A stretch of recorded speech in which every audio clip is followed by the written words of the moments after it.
जान कहते हैं, जान के दुश्मन को हम अपनी जान कहते हैं, मोहब्बत किसी माटी को हिंदुस्तान कहते हैं, इसके बाद कराना के लड़ रहेंगे आगे ग्रुप को हिंदुस्तान कहते हैं। जो दुनिया में सुनाई दे उसे कहते हैं खामोशी, जो दुनिया में सुनाई दे उसे कहते हैं खामोशी, जो आंखों से दिखाई दे उसे तूफान कहते हैं, उसे तूफान कहते हैं।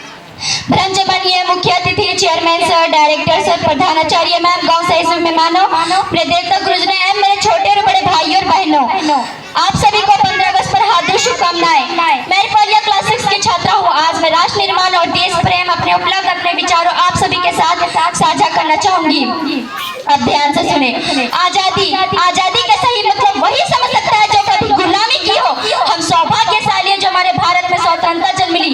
यूं तो आजादी के 1857 में हो चुकी थी, जो 1947 ईस्वी में हमारे देश आजाद की थी। प्राचीन मध्यकाल और वर्तमानों के उदाहरणों में मैं स्पष्ट करना चाहूंगी कि जब हम फिरंगी के फीले में फंस गए थे तो रक्त बसंती के एक आवाज में टोले के टोले बढ़ाते थे और उनके इंकलाब जिंदाबाद और वंदे मातरम के नारों से खून में आ जाने वाला 5-5 डिग्री का तूफान जड़ी सान हिला देता था। उसके बाद 62, 65, 71 के युद्धों में गवा देने वाली औरत जब घर के हालात यूं होते तो प्यार भी भरपूर गया, मांग का सिंदूर गया, नन्हे नीलिहाइयों की लंगोटियां चली गई, छोटे छोटे बेटियों की चोटियां चली गई, छोटे छोटे बेटियों की चोटियां चली गई, बाप की कमाई गई, भाई की पढ़ाई गई, बाप की कमाई गई, भाई की पढ़ाई गई। एक ऐसा रिपोर्ट हुआ कि पूरे जिस्म की बोटियां ही चली गई, पूरे जिस्म की बोटियां ही चली गई। इस तरह पूरा परिवार अपने देशभक्ति साबित कर रहा होता था। जब देश बलिदान मांगता था, देश लड़ जाने को, मिट जाने को, फांसी दे जाने को कहता था, तो आज देश लड़ जाने को नहीं कहता, मिट जाने को, फांसी दे जाने को नहीं कहता, बल्कि एक व्यक्ति पूरे मेहनत, पूरे लगन और पूरे ईमानदारी से करे उसे ही देशभक्ति कहते हैं। बस मैं नहीं मानती कि व्हाट्सएप, इंस्टाग्राम में डीपी में 3 रंग नहीं देशभक्ति कहलाएगा। मैं उससे पूछना चाहती हूँ कि प्रतापपुर में रहने वाला बस ट्रैफिक के छांव में नंगे पांव में वो तिरंगा बेच रहा होता था, उसे देशभक्ति कहते हैं, उसे देशभक्ति कहते हैं। उसे देशभक्ति नहीं, उसकी पेट की भूखी है जो उसे एहसास करने में मजबूर कर देती है, उसे एहसास करने में मजबूर कर देती है।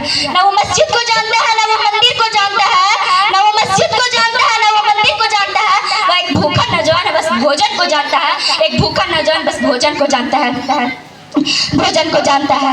भारत समझ सके अगर तिरंगा है तो शमशान तेरा है, अगर तिरंगा है तो शमशान तेरा है, अगर तिरंगा है तो आसमान तेरा है, अगर तिरंगा है तो आसमान तेरा है। भाईचारा से रहना है तो रह, वरना कब्र भी तेरी है, कब्रिस्तान भी तेरी है, वरना कब्र भी तेरी है, कब्रिस्तान भी तेरा है। जिसके दिल पे पत्थर हो वही कहता होगा नंगे भूखे तड़प के सोते हैं ये लोग, नंगे भूखे तड़प के सोते हैं ये लोग। यही सच्ची देशभक्ति, यही सच्ची राष्ट्र। मेरे खिलाफ से न सरकार मेरा है, ना ही रूप मेरा है, ना ही बड़ा सन्नाम मेरा है। बस इतनी सी बात की गुरु रखती हूँ, बस इतनी सी बात की गुरु रखती हूँ कि मैं भारत की हूँ या भारत मेरा है, कि मैं भारत की हूँ या भारत मेरा है।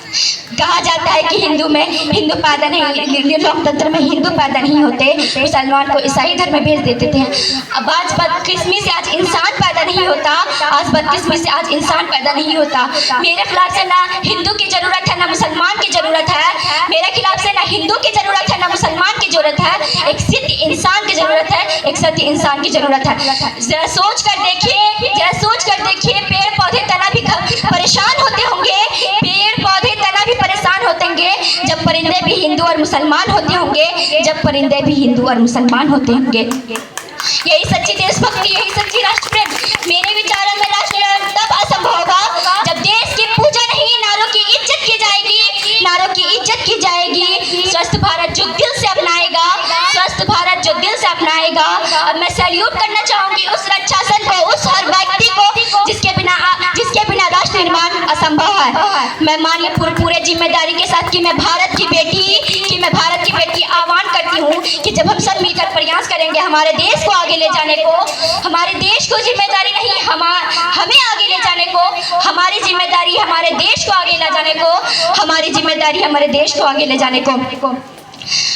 ना जाने कितने वीरों ने अपनी जान गंवाई थी, ना जाने कितने वीरों ने अपनी जान गंवाई थी, तब जाकर हमारा भारत सही स्वतंत्रता पाई थी, तब जाकर हमारा भारत सही स्वतंत्रता पाई थी।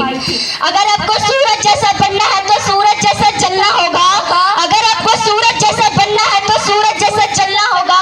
नदियों सामान आजादी पाना है मत छोड़ो, निकलना होगा। हम आदम के बेटे हैं, क्यों सोचे राह सरल होगी। हम आदम के बेटे हैं, क्यों सोचे राह सरल होगी। वक्त लगेगी ज्यादा लेकिन संघर्ष जरूर सफल होगी। Thank you.